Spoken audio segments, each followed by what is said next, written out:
Everyone, and welcome to Politics and Prose Live. I'm Lissa Muscatine, co-owner of the bookstore, along with my husband and co-owner Brad Graham. And on behalf of our great team of booksellers, we welcome you to tonight's discussion of Governor Gavin Newsom's new book, Ben and Emma's Big Hit.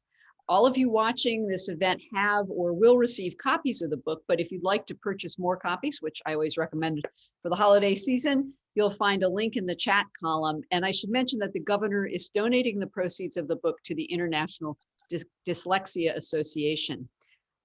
You are all very lucky because we have three remarkable guests with us tonight, each of whom has made unique contributions to the creation of Ben and Emma's Big Hit. First and foremost, the author, Gavin Newsom. He's the 40th governor of California, and he will tell us what prompted him to write a picture book for children coping with dyslexia. Many of us, especially people like me who hail from the Bay Area, have followed the governor's political career from mayor of San Francisco to the California State House in Sacramento to being a leading progressive voice in the Democratic Party and the nation. And forgive me for digressing to make one editorial comment, but I just can't resist. I feel I must.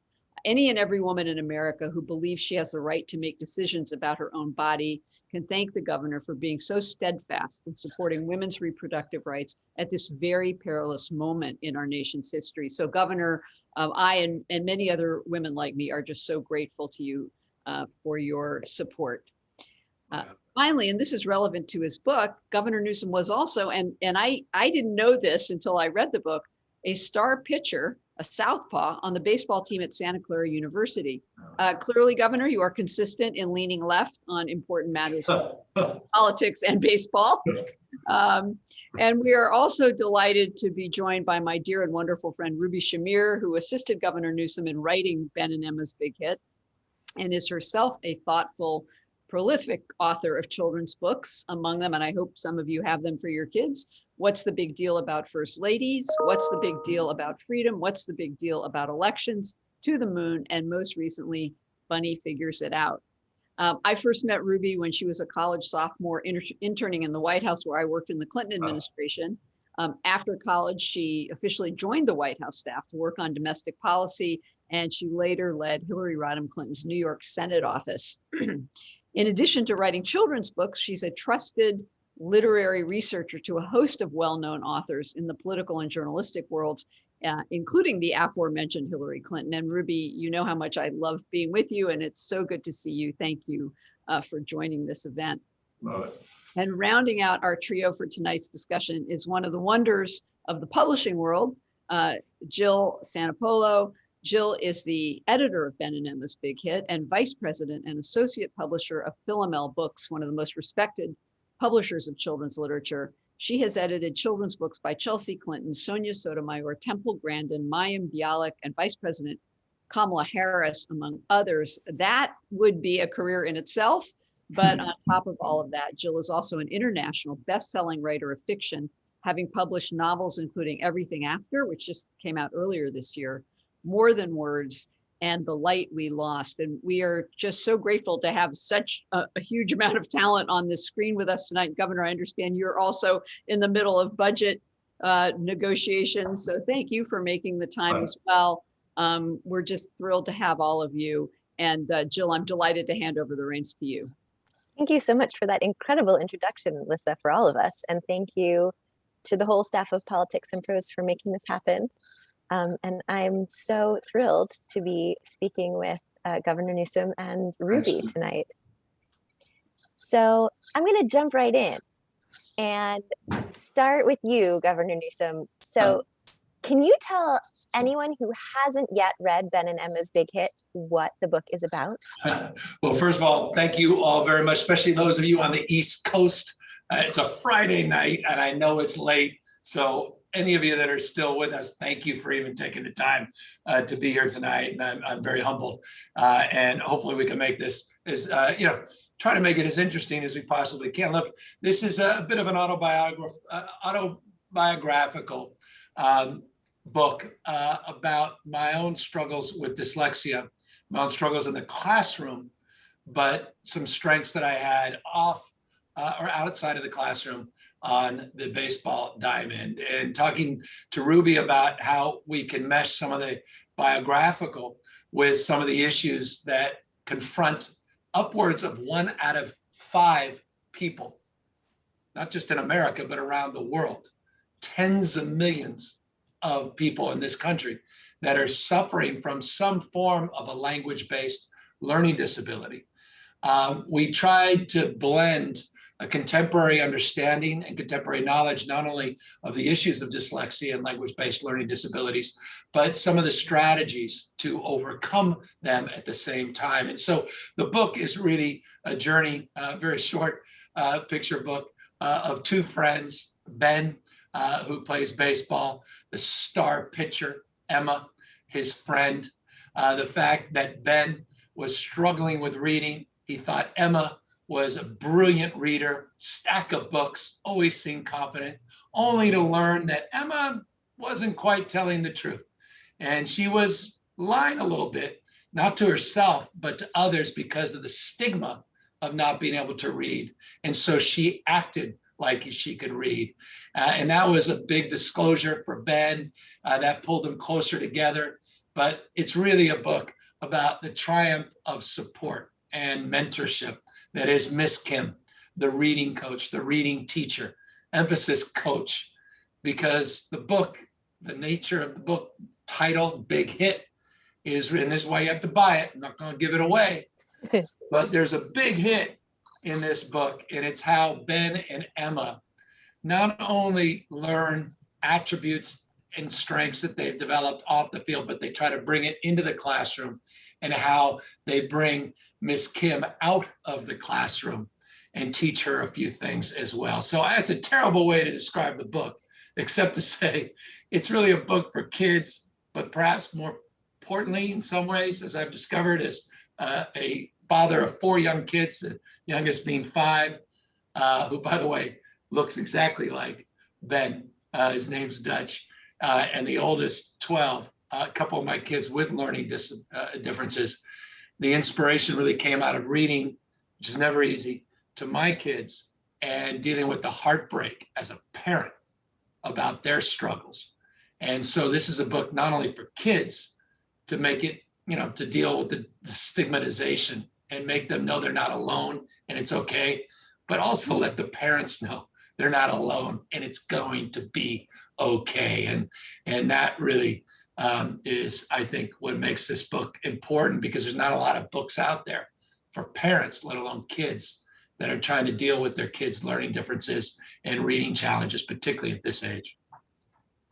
Yeah, I mean, I loved so much about what you had in the book, just showing the different ways that different kids could be handling it, because Ben and Emma both, have similar challenges, but at them very differently and react to them very differently. So that I thought was a really special part of the book. Yeah, I mean, and I think it's important. We talk about upwards of 1 out of 5 people, upwards 20% of us struggling with a language-based learning disability. And by the way, they come in all forms and manifestations. So does dyslexia. For me, it was the inability to read. I still don't read speeches. I can't. I still have an incredibly difficult time reading. I have to print everything out. I underline things in order to spatially pay attention and to focus on them. I circle things. Don't ever lend me a book. I do not read for fun.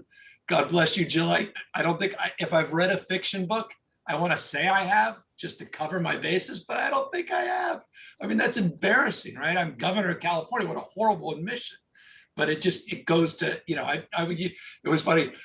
I was just coming out of a budget conversation. I'm just reading, there's like 200 pages of the budget. It's like, oh God, and just reading and underline. But you're right. For me, I was Ben. I was the kid, and there's a scene in there that literally is Mr. Morris's class, 7th grade. And it comes a little differently in the book than it came in real life. But the bottom line is, after a horrible experience reading out loud, I remember running out of the classroom. And there's that frustration and that, feeling demoralized and feeling dumb. And that's Ben. And you're right, Emma, who's struggling with it, is kind of cool and calm and overcompensating and letting people think that she's doing well, but in reality, she isn't. And so people's expressions are unique. They're different. And I think at the end of the day, that's the beauty of this book, is that we celebrate those differences. And those Absolutely. expressions that are unique and different are exactly the expressions we need in life. We don't want everybody to be the same. And we want to mind those differences, and we want to celebrate them. And we want people to be fully expressive. Learn from, don't follow others. Everyone's expression is unique. And that's a big part of the spirit of this book. Yeah, absolutely. And I think that actually transitions to my question to Ruby, which is that you've worked with a whole bunch of authors to help them tell their stories to kids. So I was wondering if you could talk a little bit about how you make that happen in general, but also in particular, how you worked with Governor Newsom to bring his story to life. Well, thank you for the question, and I'm so excited to be here. Before I answer, I just want to say a huge thank you to Politics and Prose for hosting us, and especially to Lissa, who has been a good friend and mentor for over 25 years. I've had amazing opportunities to work with amazing women for so long who have, always expanded my opportunities, from Lissa to you, Jill. So thank you to all of you for having me here. Speaking of expanding opportunities, Governor Newsom is someone who's devoted his life to public service and to widening the circle of opportunity for all people, especially those who have been left out. And he's done it again with this book, because people with dyslexia really haven't had their stories and experiences told very much in picture books. So I was really excited to be brought on board to this project. In general, and in specific, actually, my process is largely the same. The first step is almost always, in fact, it is always research. So before I was getting ready to speak with Governor Newsom, I wanted to be prepared. I read his other book.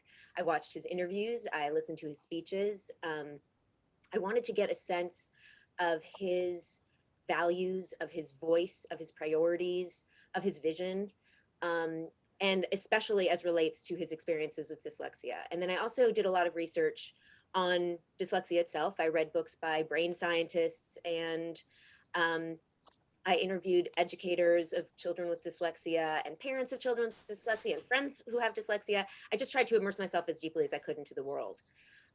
Secondly, the next step is to listen. So once I felt prepared to talk to Governor Newsom, I, put together some ideas. And, one of the things that stuck out at me was his success as a baseball player. And I thought, that is a great entry point for kids, because dyslexia is a complex idea, especially if you're talking about how the brain works and, how to translate or decode language. But baseball is something pretty much all kids know and understand. So it was a good entry point to have a discussion about a complex idea. But my ideas, were just a starting point. And I, this was Governor Newsom's book, and I was there to listen and hear all of his ideas and take them down, because I wanted the book to feel 100% right to him. And then the third piece is, once I get to the writing, it's always about keeping my lens at a kid's eye view, which means making sure that every analogy, every example, all the language is just right for young readers at their level. But importantly, never, ever talking down to young readers, because I feel very strongly, and I know for a fact, that young readers, like any other readers, can handle, and actually I think crave, big ideas. And they want to be taken seriously as people, because they are people and they are serious and have, their life experiences are just in smaller bodies with fewer years on them. And so it's my job as a children's book writer to make nuance and complexity accessible to them. And so that's what I always try to do when I'm working on a kid's book. Jill, Absolutely. Jill, I can jump in. I mean, I remember that first consultation with Ruby. She knew more about dyslexia than I did. I mean, I was like, what is going on? So I love hearing all this. You kind of explained you did a little research. I didn't realize how much research. And now that I knew you were watching videos of me, I'm a little self-conscious in speeches, particularly since they're all extemporaneous, but and they're all over the place as a consequence. But one of the things I'll never forget in that first consultation when we were discussing this, and she just got it. I mean, talk about a rock star, Ruby. I mean, give me a break. Listen, you get that. You've gotten that for 25 years. I didn't know. I mean, I just knew her reputationally. And I think, Jill, you were like, she's going to be perfect. And then I remember that first conversation. I think I emailed you back. I'm like, not only perfect, I think the book's done. I think she literally said, here's where I think we should go. And one of the things that was so touching to me, and you mentioned it just briefly there, Ruby, was you mentioned you had a friend with dyslexia. And it was the way you said it that made me feel so great, because you said, I've really been thinking about this lately, this whole issue. So I'm so excited. And that just made me feel so safe that you weren't being forced to do this. You weren't trying to be nice. It wasn't just another project, that it was actually interesting to you. And the subject matter was interesting. I thought, this is going to be great. And really, when we framed out, it's funny, I went through, just for the heck of it, I went through all our original drafts. I mean, it's like almost the first draft kind of became the end draft, which is just shocking. I mean, we had different names of characters, Kara and Juan or something. There were all these different things, and they were doing a little bit different. But at the end of the day, it was just a remarkable collaboration, because you got a remarkable writer that seemed to actually give a damn about the topic. And that was just so wonderful. Yeah, I had a feeling that this pairing was going to be a good one, and I'm glad I was right. I'm glad it worked out. So Governor Newsom, you have had a ton of different jobs in your life, and children's Hard to book keep author. them, Jill. Hard to keep jobs nowadays. A lot of challenges. So children's book author is your newest job. Oh, okay. And I was wondering, your book came out on Tuesday, and you've had some time being a children's book author now. And I was wondering, kind of, what have you thought of it? How's it? It's the coolest thing in the world.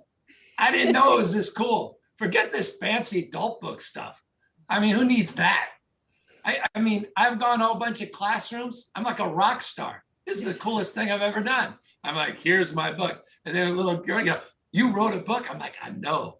I said, I really kind of wrote it, but like Ruby, but we can tie like, but they were like, okay, I'm like, yeah, I wrote it. I like, and then, but it's amazing. It's like a really, I had an incredible experience when we launched the book, the day it came out, like literally that morning. I went to a school in New York, and the school is exclusively for kids with learning differences. And it was, the whole issue is, it's very emotional, this issue. I'm always that kid. I'll never not be that kid. I mean, I'm still dyslexic. It doesn't go away. It's not a disease. You figure out ways to overcompensate. Certain things I've never been able to overcompensate. But one thing, it was just like profound, is when all these kids were walking into an assembly room, and I was talking to the head of the school, and through my corner of my eyes, I'm listening to them, but I'm watching all these kids, and I started crying. This is before I even got in there, because I was like, those kids are me. Yeah. It was like a really intense experience. It was a whole school of you. Yeah, and it's exactly right. Yeah, and I just, and I know just even going out of the classroom, that's kind of exciting, because I don't have to be in the classroom, but then we're going in and we get to listen to someone. I could just imagine, like, oh God, what are we doing? And all the nervousness. And I love that Ruby was able to capture a lot of that. Ben with his heart pounding, and sweating, and his face turning red, and all that. That's like deep emotion. And it all came back, it flooded back as a children's author, and to be able to go up in front of them and try to express them through this composite. And that was like, it's a gift. So you asked me how I feel, like this is a gift. It's like awesome. One of the greatest things I've ever done, ever done. And it gets to be around forever. It's just a point of deep pride. And I'll tell you, Joe, forgive me, Ruby, I'll turn it back to you. But one of the greatest things was when I got the first books a couple of weeks ago, and my kids were able to see the books, and they just grabbed it, and they all wanted to bring it to their teacher at school. I mean, in life, it doesn't get better than that. Honestly, I've never done anything cool in my life in front of my kids. This book is the coolest thing I've ever done for them. And for any eagle-eyed readers, right, their names are secretly in the book. And they made sure of that, by the way. Something else that's really profound, and forgive me for belaboring, I'm sorry, guys. What Ruby was able to capture in Miss Kim was not just a reading coach, but she captured my mom. My mom, single mom, came from no wealth, no money. she had two kids. She was literally she was pregnant with me when she was a teenager, and on her own raising two kids. The smart one, my sister, was younger than me, and then one with learning disability. She had to work 2.5 jobs. Literally, she was a bookkeeper. She was working at Ramona's restaurant as a waitress for years and years. Scott McCall Realty is part-time realtor, just trying to hustle, trying to make a living. But she never gave up on me. And there's a scene in there where Ben runs out of the classroom and all the kids are peering through the door, and there's Miss Kim bending down, helping her. Well, that was my mom 24/7. But what's also profound is we put on there, not just names of my kids, but the door number above the school door is the day my mom passed away, 5902, almost now 20 years ago. And I just wish I was around to thank her for not giving up on me and to let her know that it's okay. Because I know how hard it was for her to raise a kid like this and how heartbroken parents are about their kids. And so that was, you talk about what it feels like, man, that for me, just like full circle as a parent. And this is really an ode to my mom. And Ruby helped me write a beautiful letter in the back of this book. That was really a love letter to my mom. I think the way you're speaking to parents through this book is going to be so powerful and so helpful for so many people. Oh, I appreciate it. Well, that's Ruby. That's Ruby. So in addition to the two of you, there is a third creative person in this project who is the illustrator, who in this case is Alexander Thompson. So I was wondering, what was it like to see, for both of you, to see these scenes and these characters that you had been talking about and wrote about kind of come to life? Did it make you see the book any differently or think about it any differently? Ruby, I'm curious, your words, I mean, that must be the most fascinating part of what you do for a living. Yeah, it's something I think about a lot. I mean, first, my parents were artists. And so I grew up surrounded by artwork. And it's really thrilling to me to see how an artist interprets the words that I write. And I also have memories of all the picture books I read and loved as a kid, because their colors and their styles imprinted and I think framed like my aesthetic sense of that era, the tones, whatever it was. But beyond those sort of personal experiences, I do think about this question a lot. And I heard some interviews recently from Stephen Sondheim, who recently passed away. And he wrote about the interplay between music and words. And what he said to me felt very applicable to picture book writing. And so the two things he said were really interesting. One, he said, song lyrics are not poetry. They need to give music a chance to breathe air and life into them. That's great. And I think the same can be said of picture books. Like, the way I feel about the way I write is that the words sort of take you to the precipice of your imagination, and there's this big expanse, and then the pictures sort of lift you into it. So that's one thing. And then another thing he said, he was working with James Lupine, and James Lupine was writing the script of the show, and Sondheim was writing the music. And he said to Lupine, let me take care of the theme. I can put things in a song that no one will blanch at, but if you put it in a scene, it will seem too thematic, too blunt, too cliche. And again, I think the same can be said of picture books. Like, the artwork can express it can be poignant, it can be extra cute, it can be fantastical, it can be exaggerated. But it would be too clunky to try to do that with the text, because number one, our word count is limited. Number two, we also have to keep the language at the right level so that it's well understood by young readers. And so once again, he said something so brilliant that made me understand more the marriage between the work and the writing and the artwork, and how they need to be melded together in order for to sort of achieve the overall goal of the work. Mm-hmm. Yeah, that makes a lot of sense. Yeah, how do I follow up on that? I mean, I thought it was really cool when I saw these images. I mean, I know, it was, I'll tell you, that was a lot of fun going through. And Jill, I remember being there in your office. You were showing me all these incredible artists and illustrators. They're really artists. They're just extraordinary artists. And some of the most successful illustrators in the world, and that's all part of your portfolio, and who's available, who wasn't. I think there were, there's some people, and you're like, oh, you couldn't get that person for 5 more years, and this and that. and yet I kept going back. You said, we have someone really new. She's brand from Maine, and she's really never done a collaboration before. And that was kind of the first one you showed me. It was the first one. And you put it aside because you're like, just so you know that she's brand new. And here are all our ones, and here are the 3,000 books we've done. And we're going through. And I kept going back. And I remember you printed out a big color. I still have it somewhere, of one of her great, just these beautiful, beautiful pieces she had done for, I think she was going to do her own book. I think she was in the process at the time. I hadn't even published her own book yet. And I kept going back to that. And I remember we picked the top 3. You gave me the books, which was great. Thank you for the books. Brought them home, and I had this, and you know what? I kept going back. I said, let's do this. And we kind of took a risk. She's spectacular. I love her. I love the job she did. And I don't even want to, but she must have, and I haven't even asked her, this opening scene, and forgive me, I have all these, I have to scrub it, but this, she must have known this is like Joe Wagner Field. It's exactly what it looks like. It's just like where I played baseball. But I couldn't find a photo from this angle. So I don't know, she couldn't have ever seen a photo from this angle. It's as if it all came to life.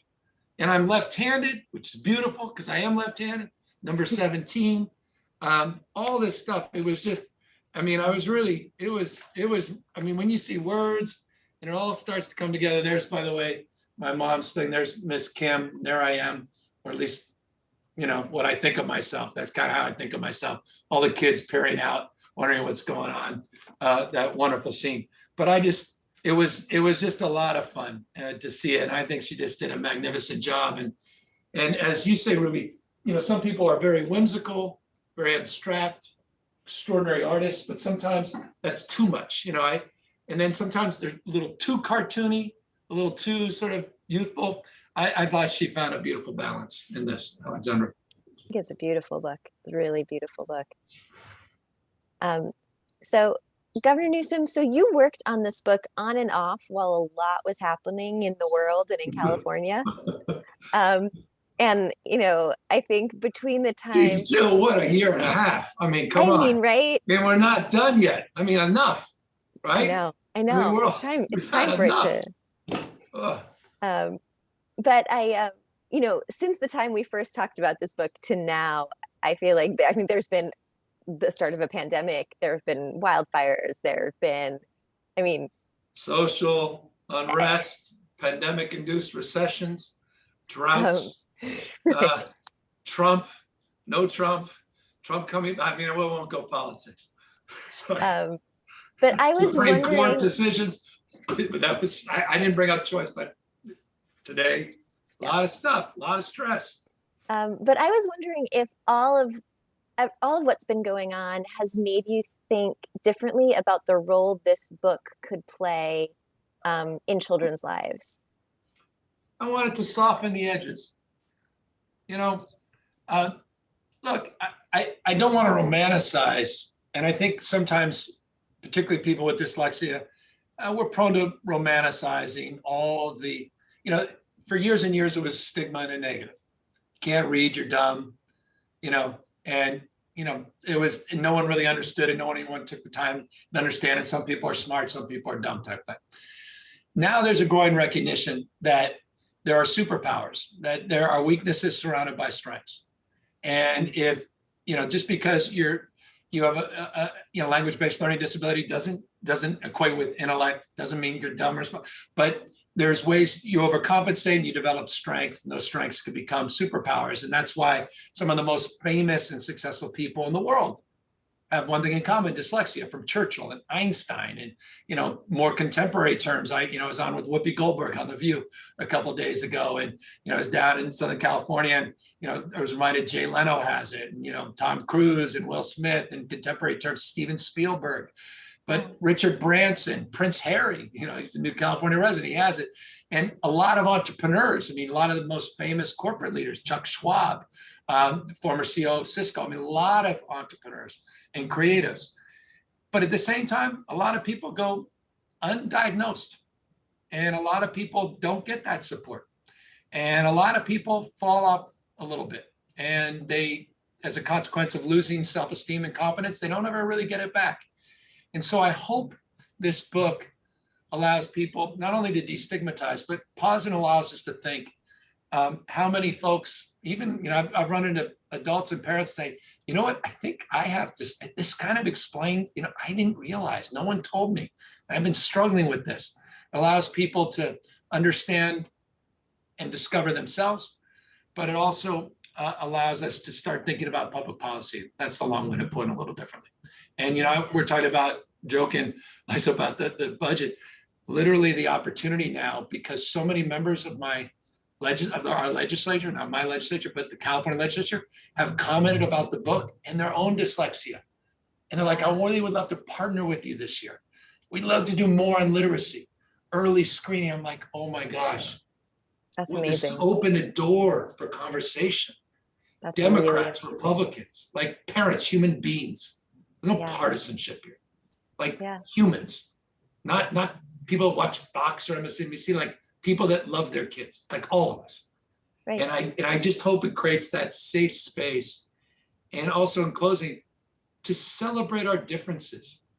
We're so divided ideologically, divided in every way, shape, or form, and we're so focused. Just this fundamental things that bind us together. We all want to be respected, protected, connected. We want to love. We want to be loved. And I can't take all the division anymore. And I just hope this book, as we celebrate differences, we also focus on the things that bind us together, as Ruby's old boss used to say.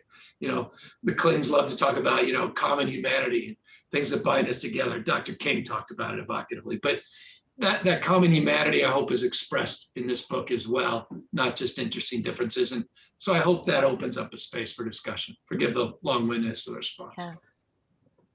And Ruby, you were talking about your friends, and I think also you said your friend's daughter at one point. What message would you want them to take from this book, or would you want parents and children who are facing, learning challenges to take from it? When you first asked me to work on this, or suggested that maybe I could be a good fit, I didn't know that Governor Newsom had dyslexia. And I'm kind of like, I'm in politics, I'm in government, for a long time, but I didn't even know it. And I think in a way, that's part of what makes this book kind of important, not because I didn't know, like, that doesn't matter, but that we have to be more open about this conversation generally. And I think it's a good thing that we are. And I'm so moved by what you just said about people flooding to you now to talk about it, that it's sort of opened the door to new connections and conversations. And that's just so inspiring and amazing. As we are in the world of children's books, we often talk about diversity, but I think more attention, we could always do a better job giving more attention to people with learning differences. And that, is something we can do in literature and, in kids literature. But I hope I think, as far as I'm thinking about how different audiences take this book, number one, I hope that children in particular with dyslexia, see themselves a little bit in it, even if they don't identify specifically with either Ben or Emma, one whose emotions are closer to the surface, the other who's, fake it till you make it a little bit.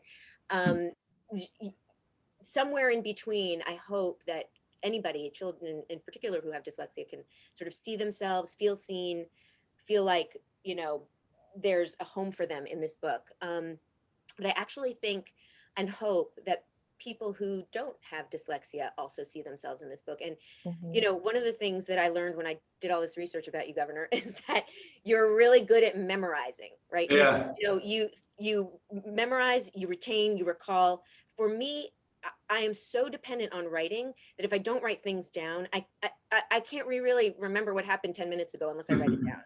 And so what I hope readers who don't have dyslexia see is that there's a universality to challenge, and confronting challenge, and that we all use different strategies to, confront whatever challenges we face. And that if you have a friend or someone in your class who has a learning difference or reading, issue with reading or dyslexia, that you will be patient and compassionate, just as you need patience and compassion when you're struggling with whatever challenge you're struggling with. So that's another audience. And then the third audience, and this just bolstering your point, Governor, I really hope that this book informs parents and policymakers to help kids with reading challenges as early as possible. Because, as I did a lot of research for this book, one of the things that I learned was that sort of before third grade, children are primarily learning to read, and that after third grade, they're primarily reading to learn, and that the gulf is suddenly, an abyss between your ability to move forward with your education if you're having a lot of struggles with reading. It's something I read that's called the Matthew effect. Poor get poorer, the rich get richer. And the reading challenges compound on themselves, and people who are skilled at reading, that also compounds on itself. So they're extra successful. And so, that's the sort of the third bucket audience that I really hope, and again, like what you just said about all these policymakers coming to you now, I hope that this book can trigger, not only conversation and acceptance and realizations of how much we all share in common with respect to our challenges, but also real concrete, this is my political and public servant hat, real concrete action on helping children with reading challenges. 100%. I mean, it's so true. If we want to make any dent on wealth and income inequality, address all of these disparities that mark so much of our stress in this country in every way, shape, or form, you've got to begin at the beginning. Our interventions come too late. We talk so often about the achievement gap, but it's really not an achievement gap, it's a readiness gap. People aren't left behind, they start behind. And so while this book is for people 4 to 8 years old, I've been so obsessed with prenatal care, focusing on 0 to 3, 85% of the brain is formed by the time you're 3 years old. And you're right, so many of our interventions come after the fact when those gaps are so pronounced, and we're playing catch up, and it's hard to close those gaps. Let's be honest, doesn't mean we give up, but it's hard to close them. So these early screenings are so critical, so important.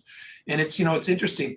In the back of the letter, you write, we write about these reports, and these are literally, my sister found all these reports. These are the reports I had as a kid. There's dozens of them every year from St. Mary's, where I was 6 years old, 7 years old, 8 years old. And it's remarkable. You mentioned it, Ruby. It's like literally first thing it says, well, he can't read, he's got lisps, and we're doing speech therapy and learning the sound TH versus S and how I couldn't spell. But it said above average visual memory. In fact, they said it scored at the top of what they can score. And that was observed at a 6, and that was at 10-year-old levels. And so you realize, even at early age, these strengths, but if they're not developed, if we don't mind them, and if we don't give the kids the confidence, then they'll never discover them. And so it's really, this is why this book to me is so much more important than just having a children's book out in the world. It's an opportunity, an entree to start to have these public policy conversations that we have tangentially in the margins, but we need to have as foundational in order to address so many of the systemic issues we face as a country. Sorry, that's a little politician stuff, but I think it goes, Ruby, to your point, right? It's like, I don't know. I'm not giving up on our politics. I'm not giving up on everything. I really, and I mean it. But I'm here because people didn't give up on me. And if they did, I wouldn't be here. Miss Kim didn't give up on Ben or Emma, but Ben and Emma didn't give up on Miss Kim either. They taught Miss Kim something. And that's the beauty of life. Mentors, mentees. We say it all the time. When you bend down on one knee to lift someone else up, you stand taller than anybody else. And so, I don't know, back to softening the edges. And that's this book. It's a sweet book, but it's an important book. And I hope it does soften the edges a little bit. And I don't want to oversell it here, but I'm not going to undersell it either. And it makes a great holiday gift. Just saying. It's a great holiday. It fits in a large stocking. But Yeah. In a gift bag. Great gift very bag. good bag. So we actually have some audience questions. So I'm going to switch over to those for a little bit. And I have them here in the chat. So here is the first one we have. It says, Governor Newsom, Michael Crosby here. As a person myself having a little bit of dyslexia, I found that I had intuition of feelings, that I had a greater destiny, and they always push me forward. And I was wondering if you had something like that as well, because you have finally made it to the top. I never felt that way. I want to say I did because there's a romantic component to it, right? Saying, of course, I never did. I thought I was dumb. I thought I was stupid. When I said as a kid in the classroom, I think I was probably 35 years old and running for mayor and realizing, wait a second, I can do this. I was running against a really smart guy, one of those fancy Yale, Harvard types. And, just incredible. He reads, everything. But I was, I was prepared because I outworked him. At least I thought I did. I want to be respectful. I know he worked hard, but that grit that I had to discover, because I was an expert at making mistakes, because that's what I did. But because of my mom and teachers and mentors, they didn't give up on me. And I eventually, because of sports, didn't give up on myself. And I learned self-esteem on the baseball diamond, played a little bit of basketball as well.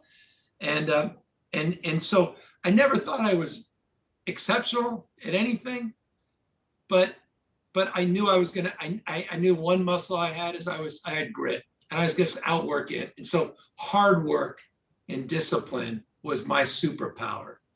And that came from overcoming dyslexia. And the rest was just risk taking. I opened a bunch of businesses right at it. And now I realized, of course, dyslexia is the reason I opened my first business. It's a weird name called Plump Jack. It's like, who opens a business called Plump Jack? It's like the worst name in the world, right? And it was like taking risk, and it was a creative business, like a stage stand. It's a wine store.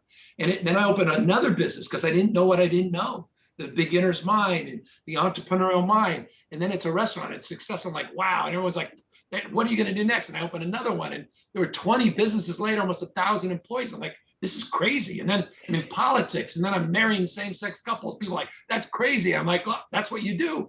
And I kept trying new things. And, that sort of led me here, literally because I have dyslexia. But it wasn't because I wish I could say like Michael, like I had a vision. I mean, I thought I was average in everything, or below average, except grit, hard work. And, I still feel that way. I know and I feel that way because I'm reminded every day how smart everybody else is and how impressed and inspired, but I'm also humble and learning, and I'm absorbing, and that's beautiful as well. And so I'm a learner now. I'm a lifelong learner. I love it. And I just bring it all in. That's why I write everything down. I'm just discovery every damn day. And so opening that space, maybe that's a gift. I don't know. But there's, anyway. This next audience question might actually sort of be a spin-off of what you were just talking about. So this is from Ashraf Habak, who said, what is your advice to people who are going through struggles in life? It's not easy. I mean, again, it's hard when you feel completely inadequate, when you do feel dumb. And when reading is hard, I mean, you got to go to school every day. I mean, I can't romanticize this. It's a grind, and it's so easy to give up. And it's obviously, so there's this sort of empowerment advice, but it doesn't mean much as a platitude. It's the application of not giving up.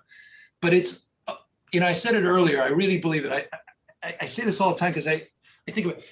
Kids, someone said to me years and years ago, the worst thing that can happen in your life is when you start comparing yourself to others. And there's an old phrase, comparison is the thief of all happiness. It's true. Comparison's the thief of all happiness. And I think for kids, it's hard because you start comparing yourself to others, your friends. You want to be like that social media person, that person on Instagram, and this, you're prettier, they're smarter, they're better, they're taller, they're faster. And so for kids, I think the most important thing to remind kids is your expression is unique. Nobody else has it. Learn from, don't follow others. And I'll just close on this.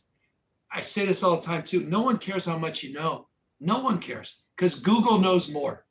I can look it up. Google does. I challenge anyone on that. Test me. And so, maybe Einstein was right, a fellow dyslexic. Curiosity is more damn important than knowledge. And so if your expression's unique, no one else has it. Our job as parents, as caregivers, as leaders in all our respective lives is to allow people to be themselves, their authentic selves. And I think education de-geniuses everybody. I mean, I think Lincoln said, we're all born original. We're all born originals, but sadly, too many of us die copies. Life de-geniuses us. And we can't let an education system de-genius us. In education, we're learned not to make mistakes. Well, you don't make mistakes, you'll never do anything original. And dyslexia taught me to make mistakes. And in the process, I miss 100% of shots, you make one, you're like, wow. And so I hope we teach people, make mistakes, fail, celebrate your damn failures, learn from them, don't be reckless, and don't try to be like everybody else. I should have answered it succinctly. I don't know where I went off, but that's my emotional response to a very thoughtful question. Thank you for that. I didn't realize how much time we've been chatting here. I've been having so much fun. So I think we actually have to wrap things up.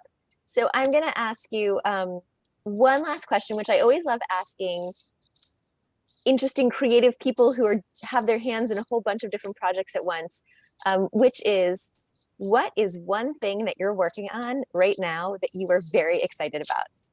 Ruby, what is it? So I have had wonderful opportunities to work with lots of amazing people like you. This is going to be a little bit of a soapbox thing. So I have worked with great journalists, historians, civic leaders, political leaders, people who care about knocking down the barriers and expanding opportunities, and have done so through their writing, through their work. But something that all of them share in common, including you, is a commitment to the truth and to factual accuracy. And this is an obsession of mine. So everything I work on as a collaborator, as a literary researcher, when I write my own books, is backed up by credible sources of information that are, information that is written by experts, fact check, and I preach the gospel of factual accuracy. So much so that I wrote my own book about how kids can start to think about how they source information. And this is a book that Jill edited and published, called Bunny Figures It Out, which Lissa mentioned at the beginning of the talk. Because, as you were saying, Google knows everything, right? But, because these days it's so easy to get an answer to any question you would have, but how do you know it's the right answer? Yeah. That it's an answer based in fact, that it's an answer based in science. And so in Bunny's case, she's trying to find the recipe for grape jelly, and she, mines source after disappointing source, people she trusts and loves, her mom, her brother, until she hits upon the right source. And that is a library book that's written by experts. And so I continue to work with and collaborate with leaders who care about this, but who really feel strongly as I do about the struggle against misinformation and disinformation and how crucial they are to the health of our democracy. So I will continue to do that work, and I do continue to do that work with all different people, and including work on my own. So that's both a soapbox and what I'm doing. Off the charts, profoundly important. Off the charts, profoundly important. I love that. Now I'm, back to inadequacy and feeling like Ben again, following Ruby's sort of more profound. discovery on truth, not fiction. But I think for me, the thing I'm most excited about, and it's reflected in some of the work we've just been doing the last couple of days in the budget, is I'm really trying to future-proof California. And what I mean by that is I'm really thinking about a future of so much uncertainty and extremes, extreme weather, extreme heat, hot's getting hotter, dry's getting drier, wet's getting wetter, and the future of our planet and what's going on with the environment, and being a better steward. And California is in the tip of the spear of the consequences of climate change. And that's reflected in your opening as it relates to the wildfires and droughts and the extreme heat and weather we're experiencing out west. But we're also on the leading edge of the solutions and strategies. And we're putting out, I'm so excited about what we're doing in terms of transition, low carbon, green growth, accelerating. And I love to say about California, I'll end on this because point of pride, the future, I say this with love to all the New Yorkers, everybody. I say this with love. I don't mean to dismiss, but the future happens out here first, or America's coming attraction. And I'm really proud of this state, and I'm really proud of our capacity to move markets in every way, shape, or form. And so we're hoping to put out a budget next January that really sets the tone and tenor for the rest of the country, for that matter, the planet, in terms of future-proofing the state, in terms of our climate policies.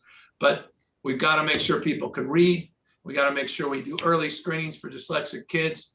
And we've got to encourage people to go out and buy Ben and Emma's Big Hit. And not just in those fancy big, online stores, but in your neighborhood bookstores. And I want to thank Politics and Prose and for allowing us this privilege. And nice to thank so much for all you do for all of us, for Ruby, for Jill, and for what you're doing for me tonight. I'm grateful. Well, thank you. Thank you for saying that. And Governor, I just want to say, as a native Californian who still considers herself a Californian, even though I've lived on the East Coast now for decades, I totally agree with you. California is the cutting edge. We were the gold rush state, the pioneers, the people trying new things. Golden State Warriors going to win the NBA championship this year. Sorry, truth. But I also just want to say, I hope everybody watching can appreciate what it means to have such a talented team of people working on a book. People think a kid's book is just a little thing that's easy to do, but these books have really important messages, and yours certainly does. And you got, the best editor in the business in Jill. You got the wonderful and talented and amazing Ruby Shamir. And I'm going to embarrass Ruby by saying that I was just talking to her former boss the other day, who she has worked for on books, Hillary Clinton, who called her the book whisperer. And I'm sure you wouldn't mind if you borrow that. So you have the book by the whisperer. way, don't think I didn't check in on references on Ruby, and I heard even more than that from that same source. Well, you got Jill and you got Ruby, and they got you, which is such a wonderful team. And I have to say, listening to this hour, all of you, it's so inspirational. It was fascinating, really, really interesting conversation. But Governor, this is such a labor of love for you. It's so true. And it's so refreshing to hear from a person in public life, in public office, who is candid, who is not afraid to reveal things that others, we've had certain unnamed politicians just in the past few years making fun of people with learning differences. And, to have somebody be a model of what's possible and the perseverance and grit that it takes and the success that comes from having that kind of grit and resilience, your message is so important. So for us, it's just such an honor to have all three of you tonight with us at a Politics and Prose event. And we hope, you'll come back. We'll do our best to get the book into as many hands as we can. And just thank you all so very, very much. You're the best. Thank you for the privilege. Thank you, everybody. Thanks.